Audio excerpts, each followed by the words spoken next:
Hey everybody, I'm Tammy Kiefer. I'm a licensed clinical social worker. And I'm Desiree Grimaldi.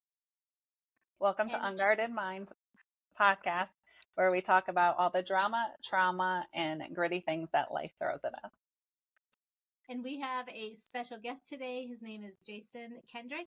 Jason is a recovering nice guy and a personal development potential addict.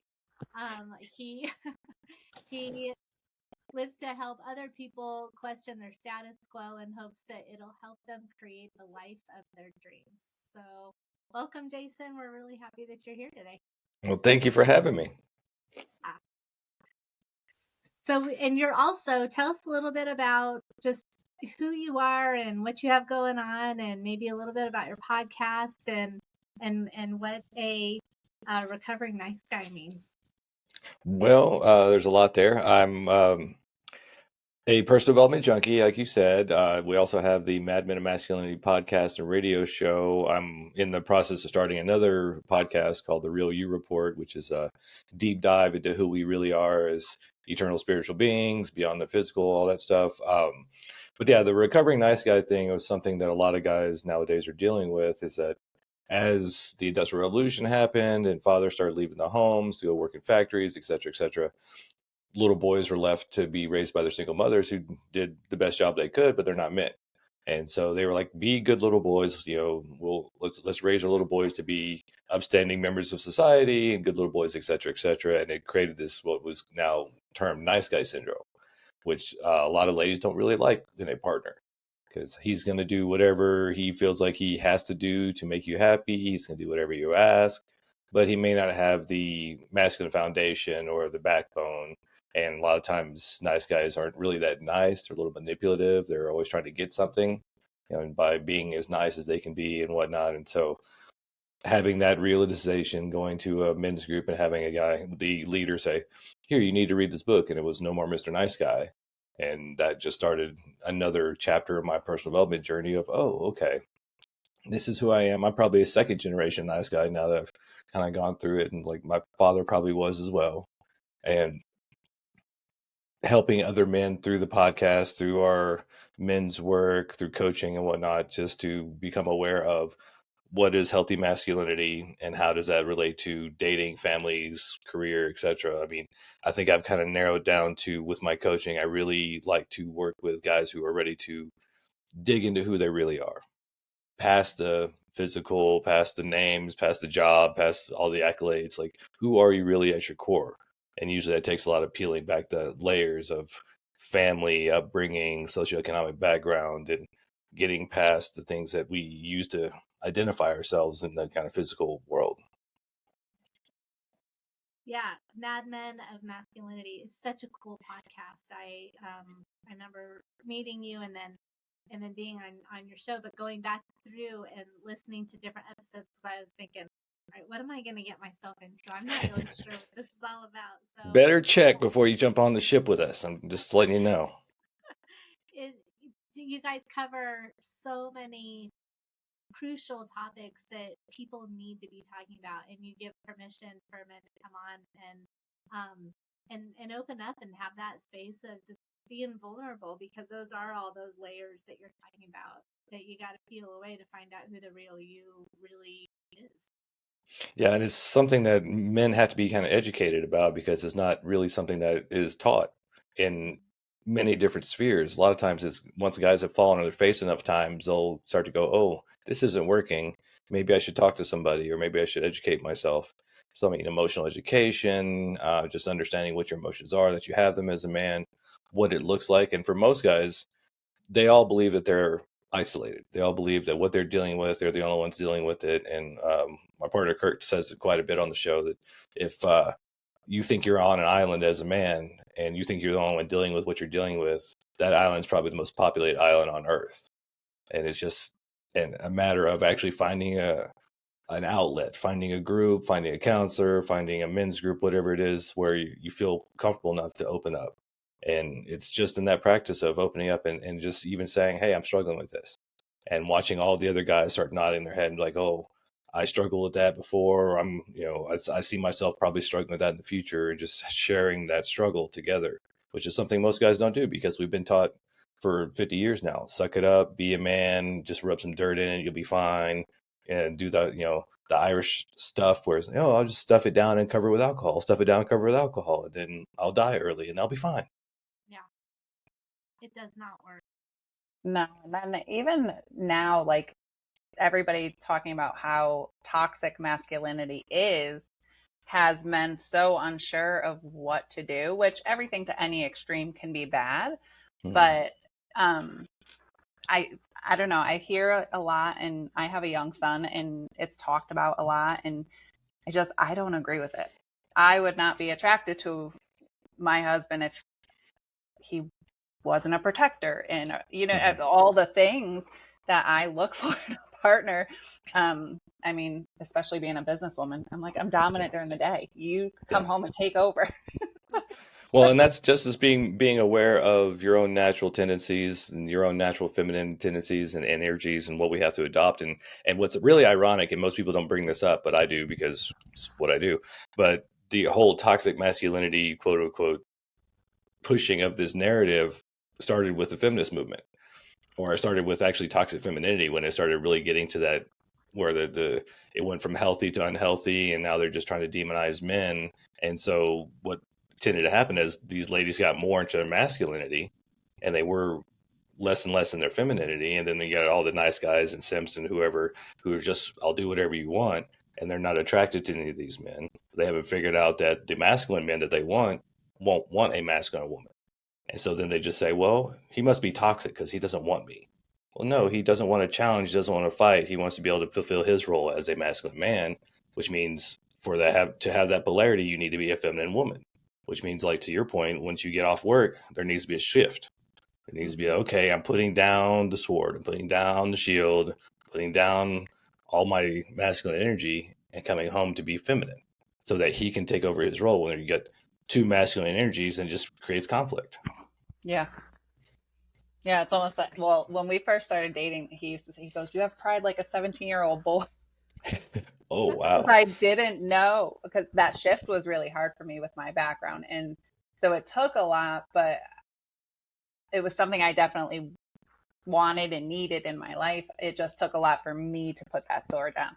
But yeah, I mean, if he wasn't masculine, he wouldn't be able to deal with me. Well, and it's just interesting that a lot of ladies who have adopted that kind of boss babe feminist narrative, they're just being masculine, or they're in their version of masculine, which tends to be the toxic masculinity that they're talking about and projecting on men. If they would just be in their femininity and follow the power of their goddess nature, which is really in a lot of ways more powerful than a woman being in her masculine, because every man is programmed in his DNA to protect, provide, preside, to take care of his woman. And if she's being feminine, if she's in her goddess essence, in that mother energy, he's going to do whatever he can to make sure she's safe and provided for and protected. But when you're in your masculine, then it's just a competitive thing. And the only guys who are willing to deal with that masculine energy coming from their partner are usually the beta, nice guy, simp kind of guys who are just wanting whatever they can get. They don't really have a strong masculine foundation or a spine for that matter. I feel like there's so much to unpack when you're talking. I'm like, oh, yeah, there's good one. Oh, there, we got to talk about that one. Because it's almost like a chain reaction of everyone's just reacting to everybody. And then you're reacting to yourself. You're reacting to your past. So if you had, say, a traumatic relationship, an abusive relationship, to go into your next relationship, of course, as a woman, your guard is going to be up. You're going to be anticipating something because that trust has been broken, it hasn't been regained. And so then you get someone who tends to be more on the aggressive side, or highly assertive, or very strong in his masculinity. And this is where taking time in a relationship is crucial. This is where communication is crucial, because if you don't, you could look at that and go, oh yeah, you're a narcissistic asshole, you're an abusive person, and it's like, whoa, you don't even know who from the guy's perspective, you don't even know who I am yet. So then it just, the chain reaction is just based on so much of your past experiences too, I'd imagine.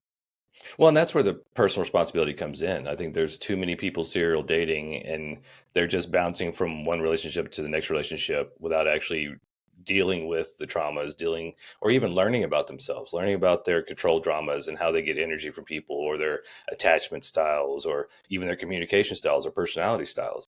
There's so much about each person that makes them a little bit unique. But if they don't even know themselves and then they're going out in the world trying to find their person, it's a losing battle. Plus, what tends to happen, and one of the reasons that dating is such a struggle nowadays, not only do we have a lot of masculine women, we have a lot of feminized men who are doing the best they can, but then we have a lot of people who aren't taking personal responsibility for their own energy, their own mental health, and then it's just creating this chaotic train wreck of dating. And everybody's just pointing the fingers and projecting on everybody else instead of taking personal responsibility and saying, okay, because that's what happened to me about 10 years ago. I went to my first real personal development weekend seminar and realized, oh, maybe I'm the common denominator on my past relationship mess. Maybe because I'm the one in every one of these messes, maybe it has something to do with me. So maybe I need to do my own research, take my own self into account and get some help to figure out what it is I'm bringing to the table, why am I attracting these people? Because in my nice guy syndrome, in my wounded healer kind of nice guy syndrome, I was looking for somebody I could heal. I was thinking to myself, maybe if I found this broken, quote unquote, broken woman and heal her and help her, then maybe she would love me more. Well, that's just two broken people. It's like the blind leading the blind. It's not really a recipe for success.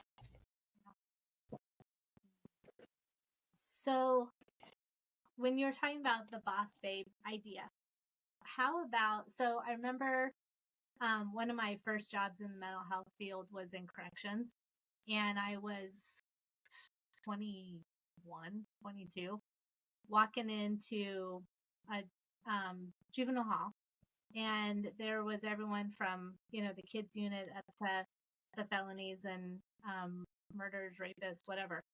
I'm still coming in. If I came in with a whole bunch of feminine energy, that would never work. So there's a shift that needed to happen to where, I had to present myself differently. I had to not only prove myself as a younger person, but prove myself as a woman, and then prove myself as a counselor, and then I had to go through these layers before my peers who'd been there forever would respect me, and especially the inmates would respect me. So I think there's that's what I was saying. There's a lot to unpack because there's so many facets to the femininity and the masculinity of we have all of it. And I don't know, what's your take on something like that? Well, I mean, my mother used to work in prisons too, and talk about a crazy microcosm. I mean, that's a very unique situation, which is highly aggressive, highly overmasculated. I mean, it's just that whole situation is completely different than I won't say completely different, but yeah. Oh, yeah. I mean, those are kind of the extreme situations, which tends to happen a lot of times. We say, well, this is my experience and this is my extreme experience. So how does that relate? Well, you have to look at the environment as well because those are little different situations. But when it comes to this whole evolution, and I think it's a two-sided evolution because as men left the homes during the industrial revolution and then the mothers took over most of the child rearing, and then we had the women's movement of the 60s, birth control, all these different things that just added to, well, now the nuclear family is just kind of starting to slowly deteriorate. So now we don't have a healthy balance of masculine and feminine in the homes, and men tried to do their best by adopting a lot of the feminine nature. In the 60s, a lot of the free love movement and everything started going down that path of, well, I don't, because even then, even I think it was even in the 50s when it really started getting like, oh, masculinity is toxic. Oh, these guys, because there were a lot of ignorant men back then who treated everybody, very poorly. And so it's an educational transformation that's going on both sides. But like human beings, what we tend to do is we go, hey, we need to lift up the feminine. We need to give women their rights. We need to give them all the power that men have. And then it gets to a point where business, corporations, marketing, when the dollar gets put behind these movements, it starts to become kind of gets a little tilted and skewed. And so now we're having to go, okay, that pendulum has swung a little bit far this way. Now we have to find our balance, which is that taking personal responsibility of, okay, I have masculine and feminine energy. What's my balance? I need to know myself and what I'm bringing to the table, what I'm looking for, what my skills and strengths are, and then finding my opposite or my balance. Because a lot of times you don't find somebody who's exactly like you, and you don't want that. You want somebody who's strong where you're weak, and vice versa. So taking the time to actually do that, and I think the magic pill agenda that most Americans deal with, oh, just give me the magic pill and then fix everything. So no, it takes work. So it's kind of not off topic, but kind of random question. So like Tammy has boys, I have a boy. And I think our generation, we're trying to break the stuff it down or the alcohol on it and create well-rounded, healthy young men. What have you seen as far as an outcome, like how young men are being raised today that don't necessarily come from a broken home, but have both parents and or healthy parents, and like trying to make them well-rounded? Do you foresee that being a healthier future for males and dating and everything like that, as opposed to what it used to be? Well, the biggest issue is like you talked about before, the whole toxic masculinity notion. The movement has really been to not allow boys to be boys, and it's happened in schools as well as families, and a lot of times. And because what we have to realize is that men and women are different. We process emotions differently. We process stress differently. Boys need to have that father figure to play rough with them, to show them the boundaries of how far you can go and how to accomplish things, how to fall down and get back up. And so when we try to put this blanket narrative on, this is how you deal with emotions, this is how you deal with stress, this is how you communicate, and that's coming from a feminine narrative, that it leaves boys out, because that's not how they do it. That's not how they naturally communicate. That's not how they naturally deal with these things. And so as long as you're allowing them to have healthy masculine influence and allowing them to be boys and have those boundaries, you teach them what it is from your side. This is how you deal with women. This is how women deal with their emotions. Teach them how, the feminine communicates, and be that caring, loving, supportive backbone that they need, but also allow them to develop their natural masculinity. Because a lot of what is going on nowadays is that the natural masculinity has been trained out of the boys, and now they're becoming men, straight into nice guy syndrome. They're not happy. The ladies around them aren't happy because they're not fulfilling their natural masculine roles. So we just have to come to terms with the fact that men and women are different. We fulfill different roles, and we need to make sure that they're supporting both of those roles. Yeah. My daughter's 4 years older than my son, and she made fun of him the other day. I said, don't do that. He's becoming a young man. But I heard something on my car, and I was like, what is that noise? He goes, Mom, stop the car. He's 11. I said, okay. And he got out and he looked, he squatted down, he looked under the car. It was like a stick or something. And he pulled it out. He said, pull forward a little. So I did. And he hit the car. He said, stop. And he pulled the stick out, and he said it was just a stick. And he got back in the car. My daughter's like, you're such a kiss ass. But like, I'm like, shut up. He's becoming a young man. Leave him alone. Yeah, that's what men do. We want to fix it. I mean, we had that conversation last night on our show, because my partner, his wife, was in the hospital for surgery and stuff. And the difference in the way men and women communicate, the way women communicate stresses men out, and the way men communicate stresses women out. It's just something we have to understand. Women like to use details. We communicate. We just don't communicate the way men communicate. It's like the way women communicate with all the details and telling the stories and just venting by verbalizing. Men vent and deal with stress by doing. So like your son getting out and fixing the problem, that's a very masculine way of dealing with it. Instead of just sitting there talking about the stick or this noise or this thing under the car and going, oh, that I bet that's causing damage. Or that, you tell this whole story where that stresses men out because they want to fix it. And that's why we push so hard. Women need to have their girlfriends and their female family members, and guys have to have their guy friends and guy family members or men's group around, so that they can recharge their masculinity. You can recharge your femininity so that you can create that polarity that you need for a healthy relationship. But when we get stuck in just the two of us in the house, we tend to emulate. So you'll tend to become more masculine, he'll tend to become more feminine, and then now you don't have the polarity that we need to create sexual attraction and intimacy in that way. But it's just a matter of realizing that, as much as we wish the other sex would do the things our way, ain't gonna happen. So we just got to learn how to deal. I was talking to Jim the other day, and I'm going on about my story and on, and he's like, okay, yep, okay. And I was like, you know what? When you do that, I don't like it. I feel like you're rushing me. And what you just explained is like he already knew the rest of the story, but I just felt like it needed to add some details to it, and so he really understood. Same thing. Yeah. I mean, there's jokes. There's a million jokes about it. You guys are playing golf, and Jim says to Ted, "Hey, I'm getting a divorce." Ted's like, "Oh, that sucks," and that's the whole conversation. Then you get home and you tell your girl, "Hey, Ted's getting a divorce." Well, what happened? Did he cheat? Did she cheat? Well, he's like, "I don't know. We don't need to have all the details. We've got the facts." And most guys, that's how we are. Just give me the facts. What do I need to do? I don't need to do anything. All right, I'm out of here. We like to stay in our nothing box. And then we have to go search on Facebook to find the answers that you didn't bring home. And then we can fill you in on all the details so that you feel complete. We don't, though. It doesn't matter to us. Oh, I know. So I think, what you're talking about is understanding who you are. And of course, there's going to be, outside of the box, and there's going to be women who tend to take more of that masculine role on, and what works for them is maybe a man who takes that more feminine role on. But I think you're talking about knowing who you are, having done the work, knowing what you need in a relationship so that then you can communicate that to your partner. So that, yeah. Mm-hmm.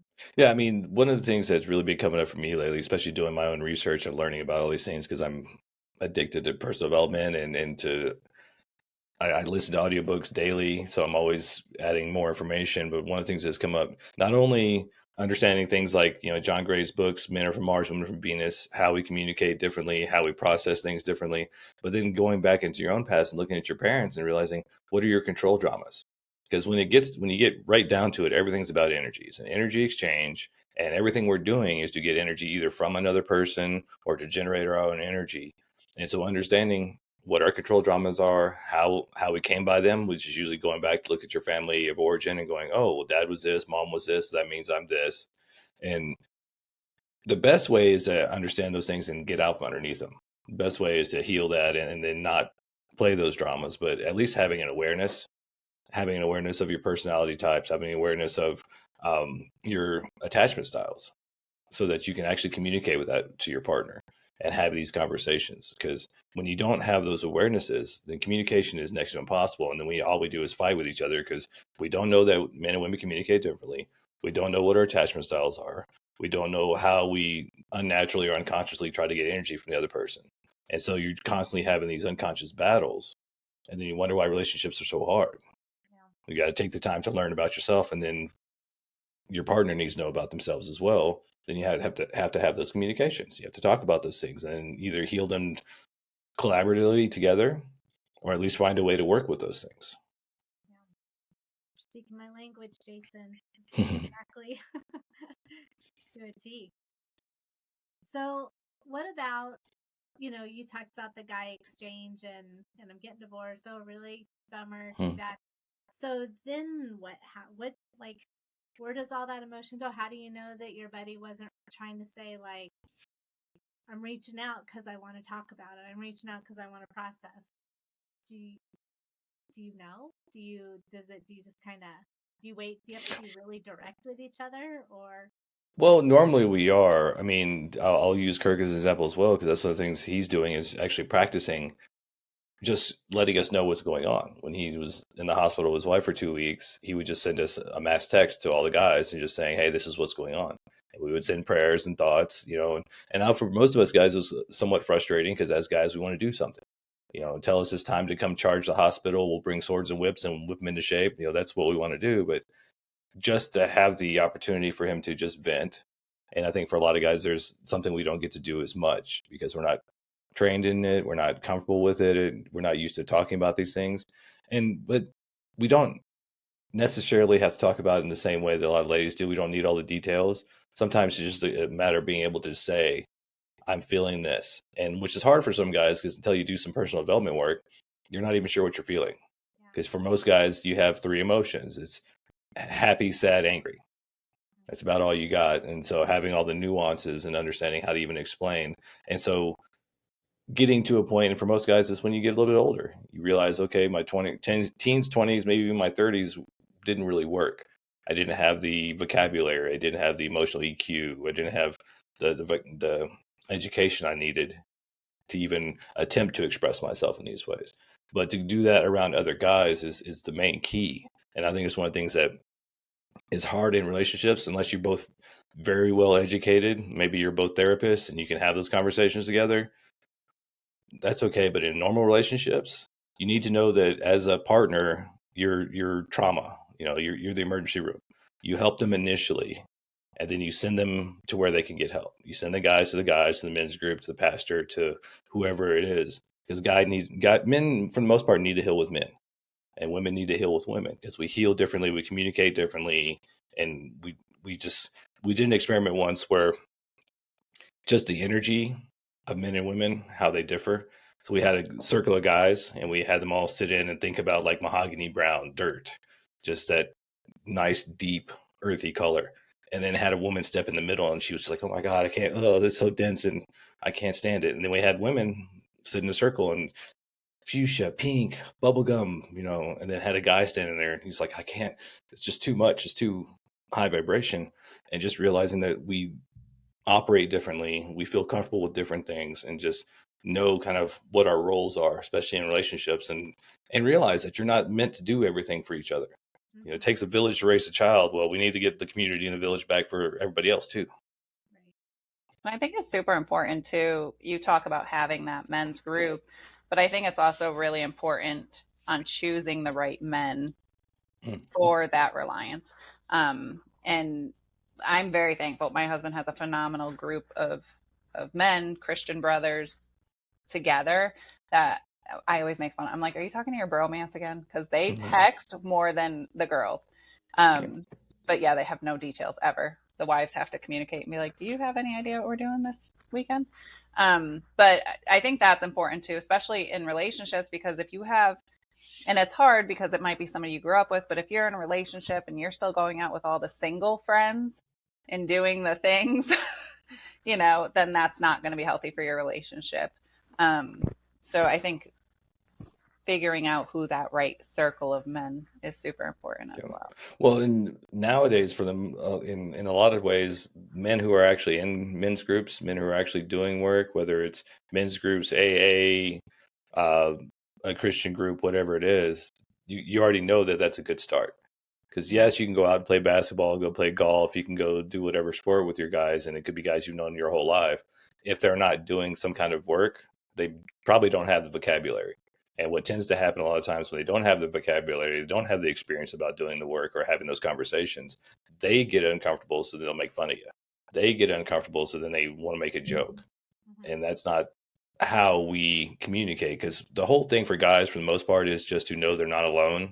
Because being a man, especially in today's world, is so isolating, especially after you get out of 20s or 30s. Once you have a family, you're just working, you don't have that same crew of guys that you had in high school or college or the military.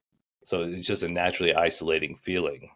And having guys around you who are healthy is a huge benefit.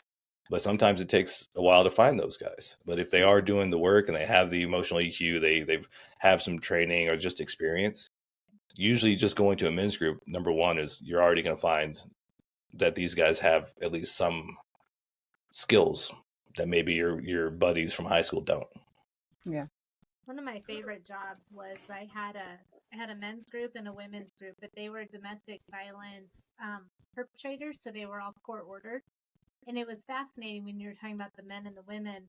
The women would come in and nobody wanted to be there initially. Nobody, because you're being court ordered, you're pissed off about being there, you got to pay every time you go, you might have to drop a UA. And the women, maybe like the first group they were angry, the second group they settled in, they're like, all right, here I am, 36 weeks, I have to be here, and they settled in. The men's group was so interesting because they'd probably be pissed off for maybe the first 5 or 6 sessions, and it was once a week. And this magic happened where, people were coming and going all the time, but the men would hold each other accountable. And I was there facilitating, and there'd always be a lesson and some counseling that went along with it. But as soon as they let their guard down, they didn't want to leave. Their 36 weeks was up, and we'd always have like a little ritual when people were leaving.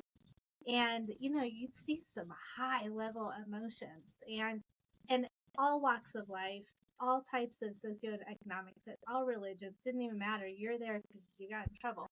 And I don't know, it was really cool. And I think that because they had to be there, I'm sure if they stepped in, they'd step out right away if it was voluntarily, but they had to. So I don't know, it was I loved working with the men. It's a good example of how men are starving for that emotional outlet, but it has to be with other men. And that's one of the things that is counterintuitive sometimes, and also very frustrating for partnerships, because you ladies are like, hey, I know my emotions. I'm run by my emotions. My emotions are real. They run my body. They run everything. They color my life. Men don't have that same experience. So they don't know how to get there. But when they finally have some courageous men around them who are willing to speak up, and then they have that energy release, they get to express themselves and say, I'm dealing with this, and maybe even learn a little bit about what emotions they're actually dealing with and what's going on inside them. It's such a unfamiliar thing that they can become addicted to it. I mean, some guys can become very addicted to therapy and stuff because it's the only time they get to express. It's the only time they get to release. It's the only time they get to open their mouths and not be shut down, because there's just kind of the social and economic norms of the Western U.S. and a lot of the world too. We're not, what we hear is nobody cares. Nobody cares. Suck it up.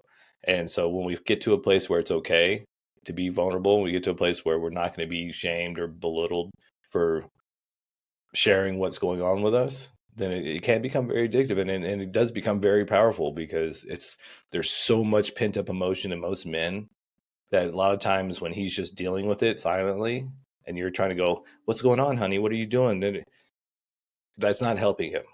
He needs to be able to kind of process what he's processing. And usually we have to put it in a nice bow, nice package, and then we can share it with you. We can say, hey, this is kind of what I'm dealing with. But when the women in our lives are like attempting to get us to express ourselves like they do, it kind of works counter, because we need to find a way to box it. Because one of my favorite YouTube videos is the one guy talking about the difference between men and women's brains. Men have the boxes. Everything's in its own little box.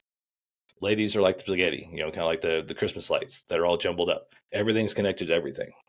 And it's very confusing to men when she's like, well, talk about this. And then, you're having a conversation and you see him glaze over because you were talking about this thing, and then you went over here, then you went over there, then you went over here, and you went over there, but somehow they're all related.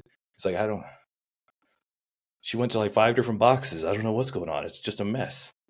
Guys like to have their things in a box. It'll allow them to process it, and then when he gets it in his nice package, then he can explain it to you. And granted, it won't be detailed like you want it. He's like, does he? I'm shit in my head. I'll get back to you in a couple of days. I'm like, yeah, and let him do that. What does that mean? I want to know now. I have questions. Be patient with your questions, because he'll answer what he can, but he's never going to answer all your questions, because there's no way a man can answer every woman's questions. My father figure, he was not good at communicating. Like, he was an addict. He had a whole lot of stuff going on. So, and then I didn't grow up in a house with boys. So having a son has been a whole foreign thing to me, because I'm like, it's okay to have your emotions, but don't sit there. Get over it. Like, and seeing him and my daughter interact, he's 4 years younger than her, but his logic is like, because she's so emotional arguing, and he's just spitting stuff at her, and it's going over her head, and I'm like, oh my gosh, she has no idea. Yeah. But because she's coming from such an emotional state, and he's just witty and logical, and but me and my husband, I was asking my question earlier though, because I'm like, it's okay to have emotions. Don't sit there. Don't let them run you. And my husband's like, you're a man. Suck it up. Let's go. You can't function like that. He's big on like, if you let emotions run you, especially because he's going to be a big guy. He's like, you're going to end up in jail. You're going to end up in jail, hurting somebody. Like, you need to get that shit together and keep it moving. So we try to balance, like. It's just a matter of finding his best way of processing. Most guys process their emotions physically. So having an outlet, martial arts, some sports activity, running, something like that. I know I have done the most work when I have been pissed out of my mind, when I've had an argument with a girlfriend, and then all those things I didn't do, cleaning the gutters, breaking up, cleaning the snow off the sidewalk, all that stuff gets done quick. Because that's just, that physical activity is how I process emotions. Each guy's a little different, but we're similar in that way. So teaching him how to process those emotions, because he's not going to talk it out. If he's being logical, then he's sane. He's not overly emotional. Mm-hmm. When he can't use his words, that's when he's getting overly emotional. It's like, okay, now we need to separate. You need to go over there and go figure it out, like your husband says. Like, I'm figuring this out. Mm-hmm. I'm processing. Let him go process. Maybe go out and run. Go out and do something physically. Get that energy moving, and then come back. That's one of the things I think in my past experiences, and I see in a lot of relationships today, where we're going to talk about this now, while we're both insane because we're crazy out of our minds, angry.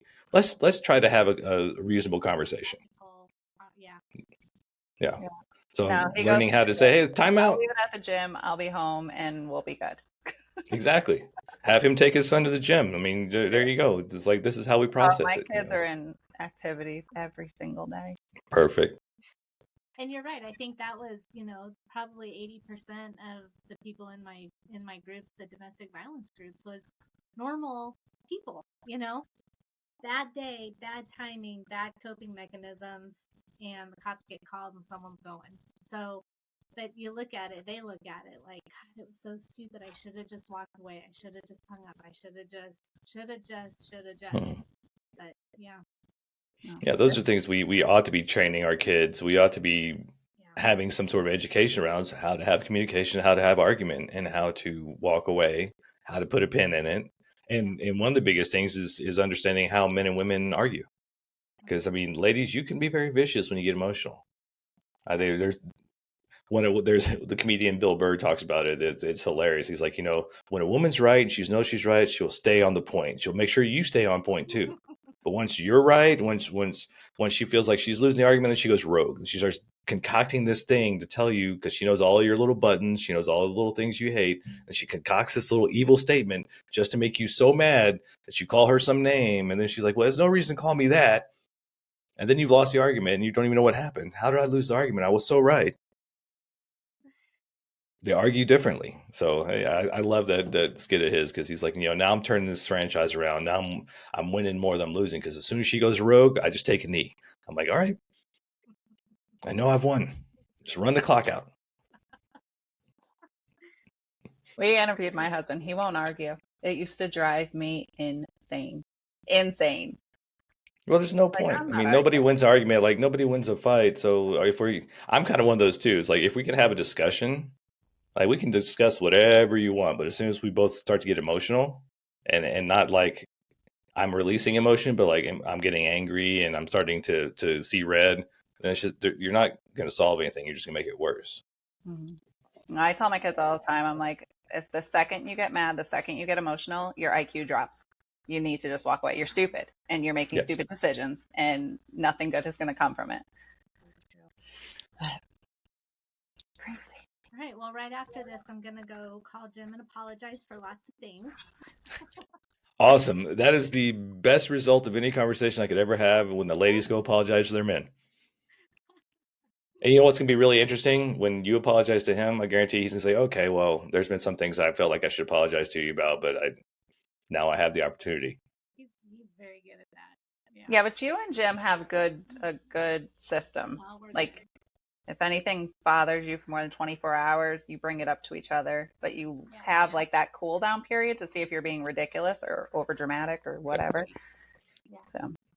That's a great idea, because like you said, when we get angry, we get stupid, and sometimes you need to cool off before you can actually process, was that me? Was that her? And that's why I love having those trainings of just asking questions like, what did you hear me say? Because ironically, a lot of times men and women don't hear what each other is saying or know what they mean. ladies, you like to read into things a lot, and men like to just say it bluntly, and then you don't like that, and then we don't know what to do. Because we think that there's a cryptic message in there, so we have to There's dissect it. gotta be more. Well, and that's the funniest thing ever is like, ladies talk about how they communicate so much better, but then they want all their men to read their minds. And then everything they say is a two-sided cryptic statement I instead of just just want being. you to decide what's for dinner. That's it. I don't need Hey, then let him decide and don't complain about what he decides. I do. He's like, whatever you want. I'm like, I have to cook it. You can figure out what the fuck you want. Yeah, I like the guys that are now like, they'll get in the car with their girlfriend, whether they do the little TikTok videos, like, baby, guess where we're going to dinner? Korean. How'd you know? I've been craving it all day. It's just a little trick, but it works. That's perfect. So how does this translate over into the dating world? You're a recovering nice guy, and sounds like you've had some dating experiences to learn from, to grow from. Like, how does this translate into the single world?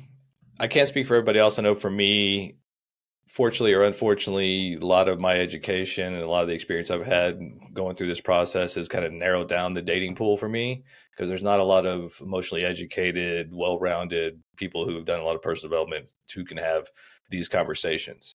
I've found that a lot of times when I get to that point, I'm like, well, let's ask about your attachment style. Let's ask about your personality traits. How is your family? It doesn't always go well when they don't have that experience. But it is nice knowing that I'm less likely to just take what I can get and be like a drowning man grabbing whatever is floating by, and to say, hey, that's not good for me. So being able to have those conversations and not take it personally, I think is a big thing, which comes from just time and experience, just having to be out there. And Kirk and I joke about a lot. I mean, we did an anthology book together, The 7 Secrets of Modern Dating, the he said, she said guide to getting from single to spouse, which is really us talking about our past experiences, what we've learned. We had 2 other ladies on there. One was a dating coach, another one, I think she was a therapist, adding their 2 cents in. And what was really interesting was how much they all resonated, because it starts, number one, in the mirror. You got to figure out who you are, which usually for most folks, they don't do. I mean, and you can find that out pretty quickly if you're out there dating. You just ask them, what personal development have you done? Have you done therapy? Are you taking accountability for yourself? Because if they're not, it's not going to go well, because they're looking for somebody else to project on. They're looking for somebody else to make the owner of their luggage. Like, if you don't empty your baggage, it becomes luggage, and then somebody else has got to carry that for you, or you've got to unpack it. So you can open up the pool after some of these people who go through her course. right. See? It's a fix you, not them approach. Yes. Right. Well, that's the thing that I think most of us have not been trained. There's the Disney knight in shining armor, star-crossed lover syndrome thing, which if we really got down to it, it really only takes one person to make a relationship work if they're willing to work on themselves and not take everything so personally. But it's a hard road for the one person trying to do the work. And I've seen so many times when one person in a couple decides to start personal development, start working on themselves, the other one doesn't.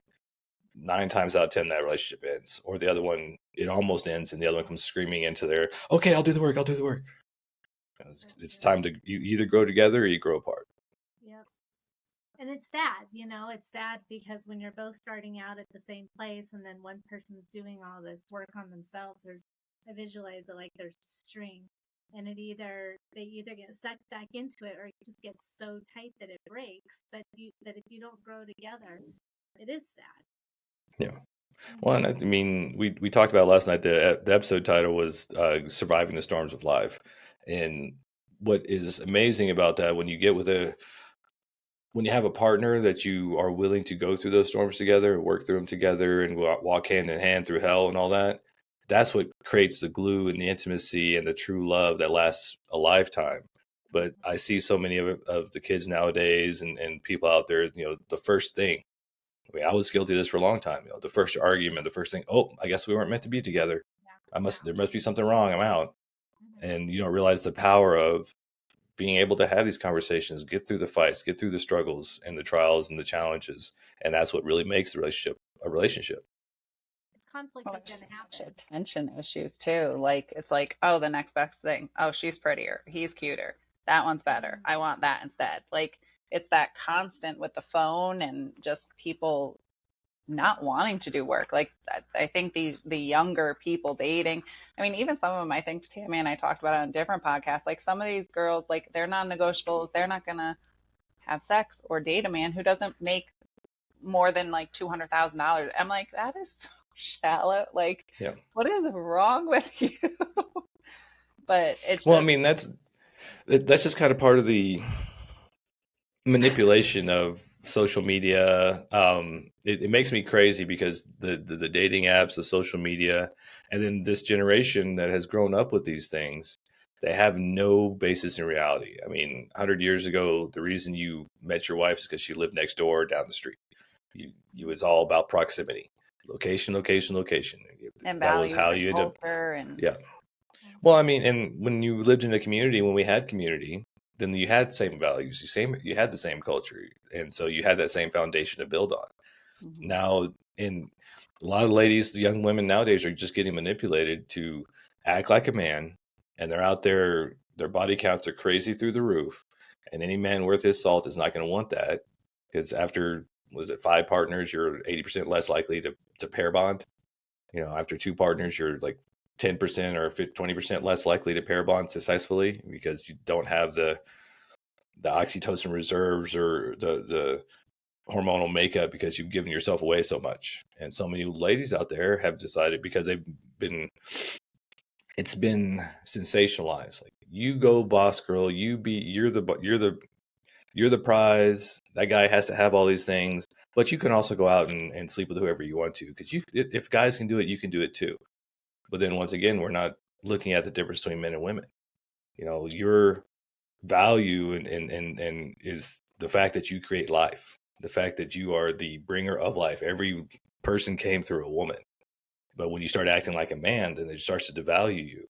And there's so many poor girls out there that are devaluing themselves because that's how they've been influenced by social media and rap stars and pop stars and things like that. And then they're going to end up in 20 years lonely and isolated because nobody wants them.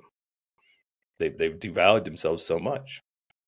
Well, I know Tammy has boys, but I told my Tammy laughed at me, but I had told I said, you treat your body like a temple, like it is I said, you treat it like a crack house. Everybody in. But you know, it's like you see these people on TikTok and like the big phenomenon around like OnlyFans and all this stuff, and I could buy myself flowers and I'm like, no, why? Like, I can change my own oil, but I'm married. I'm not doing that shit. Right. My husband's doing it. But, yeah, I love some of them who are speaking up now. Like, why are we making it so much harder for ourselves, ladies? Like, why are you wanting to do all these things that men traditionally used to do? Like, they did it for you. They did it because they wanted to take care of you. They did it because they wanted to provide for you. And now you're like, oh, I can make my own money, but I don't have cats and dogs and nobody else wants to keep me. I know they all want the Highland cows and the homestead and the bread baking now. I do. I can never not work, but I want all of that. We're going to have millennial and Gen Z compounds of single, lonely women taking care of all the rescue pets in the near future. Feel like the new age of the cat lady. It'll be the industrial cat lady revolution. There's so much external validation that people are looking for. And having boys, I really don't think it's any different. I think, I talk to them about just being safe and respecting yourself. I don't think it's any different. I think that if you get to a place where you're not respecting yourself, whether you're a man or a woman, you're going to end up alone. Because if you're not respecting yourself, no one else is going to respect you either. Yeah, it's the negative influences of social media. I don't know that they've done enough studies about it, but I think it's going to be an epidemic in the future because everything is external. We've lost the ability to have interpersonal communication. We don't know how to even talk. Everybody's got they would rather text or get on Snapchat, or they'll use FaceTime and talk face to face that way, but not in person. Like So about a we've FaceTime. yeah, put a filter on FaceTime, you know. So now you don't actually see who I really am. That was one of my challenges recently dating, is seeing all of these pictures from certain angles and things, and 10-year-old pictures, and then you meet them in person and they're 50 pounds heavier, and it's like, you know, I'm gonna see you, right? Those pictures probably should represent you. But when you have these external, everything has to be external. Everything has to meet this criteria that's based upon some monetized, marketed, curated social media that doesn't actually represent who you are. And we wonder why these kids are struggling. And I mean, even the OnlyFans I've been doing, I saw a guy talking about it, and it made a lot of sense that a lot of these girls, they may be saying they're doing it because they want to be their own boss babe, make their own money, but they're really looking for intimacy and attention, but they can't get it because they've lost the ability to connect physically and interpersonally. So this is the only way they know how. And it's each time they do that, it's negatively affecting their self-value, their self-worth, you know, how they feel about themselves. And then you got the boys doing the same thing. It's just, I do feel like there's got to be a balance with that, though. You know, as a I was single for a while and had to rely on myself to run my household, to raise my two boys, to, their dad and I have a good relationship, but we're divorced. And so I think that in that sense, I think that idea of I'm going to make my own money, going, just everyone's got a past, everyone's got stuff, but I'm not going to share my bank account. I did that once. And even now with Jim being married, we both are on the same page with that. Like, we make our own money, we keep our own, like, all of that's very separate. And I feel like there's definitely a lot to that. It's I know what I want my lifestyle to be. I know what I need to make. I know how hard I need to work in order to provide that for myself and my family. And so I think that there's that aspect to it also. Maybe it's a trust factor, maybe it's just it feels good to have that independence and know that whatever I'm going to put out there, I'm gonna gain from. well, you know what you want because you know who you are. You take personal responsibility and you express that to your partner. Mm-hmm. You know, a lot of times people have unspoken expectations, which is the cancer of most relationships. They're not expressed, but then you get mad because they're not met. So Wow. that goes back to that communication, knowing who you are, respecting yourself. And I think even, I think about like people who put the pictures out there that represented themselves 10 years ago and whatever. Like, that's even just not respecting yourself. Like, own who you are, be proud of who you are. Say, this is me. Like, and because you're right, like eventually you're gonna meet that person, but there's got to be so much going on. I think you can tell so much about people's profiles when you're out there dating, and I encourage my clients to, one, create their own profile, because who are you? Why should someone even pick you? How do you feel about yourself? But then also go out, look at profiles, and see if you can pick up these red flags or pick up things that just don't sit right with you, so that you can question it. And then I think that gives you the confidence to go out and know that you can say, check please, I think I'm done. I don't need to sit here for the whole time. I already know. Or whatever it is, but just that level of confidence and self-respect. Yeah, it's so funny because Kirk jokes with me about it quite a bit on the show, but I had some AI photos made, like marketing photos, and now I feel like it's incumbent upon me to try to keep up with those photos because, Yeah, like, wow, my skin's so smooth, my physique looks so much better. You know, it's just that suit fits so good. It's like I need to hit the gym just to try to keep up with these fake photos. Did you have an extra finger? All the AIs There, that I see, there's an extra yeah, finger. in one of them there was like I was supposed to be like this or something, and when there's extra finger across the way, it was very strange. Yeah. No, we talked about that last week too. I'm like, just say you like to watch Netflix on Saturday and not leave your house. Like, stop saying what you think everybody wants to say, because all you're going to do is attract the wrong person. Like, I am lazy as hell on the weekends. I don't want to. I'm not going hiking. I'm not doing the things. I am binging my reality show on the couch. That is it. You go shooting, you go hiking, you go do your thing. But so many people are just putting what they think people want to hear, and it's like of course you're not going to attract anybody because you're not. It's not real. That's not the reality of your life. Tell them that guy may like to binge reality shows with you. Yeah. Like, Yeah, there's an epidemic going on where a lot of ladies have been lied to about they can get what they want and no matter what. And there's a lot of single moms out there who are very frustrated because they can't find a guy to stick with them past maybe dating or hooking up because they're like, well, they've been sold this thing like, oh, every man will want to take care of my kids. Probably not. And so there's a lot of guys who are checking out. I mean, I think we did an episode. The research is now like 33% of men are just like, I'm out of relationships. There's nothing in it for me. The court system's against me. There's nothing but single moms with extra baggage out there that in my age group. And so it's like you have to be very conscious of who you are, what you're willing to take on. You know, it's like I'll talk to single moms. That's fine because I'm 48 now. If I'm in a 10 to 12-year age range, like that's what I get. But I have to ask the question, like, are you willing? You know, I don't know that I want to have my own child, but I want to have the option. Are you open to that? And if they're like, nope, I'm not having any more kids, like, well, you're cute, but sorry, you know, because I want to have that, at least have that option. Whether it happens or not, that's just something that for me is like, I want to have that option because all my life I didn't want to have kids. And then I had a few less in relationships, I'll say, before I started doing my personal development, but realized that kids just add to, and the love of a child is an amazing thing. So maybe it's something I actually want to have in my life. And luckily, as a guy, I can do that pretty much whenever. But then, of course, that means probably finding a younger woman who still can have kids and maybe wants to have more kids. And so just knowing yourself, knowing your values, knowing your foundation, and being able to communicate that.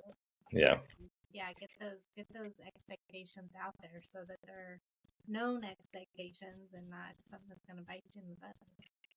Yeah.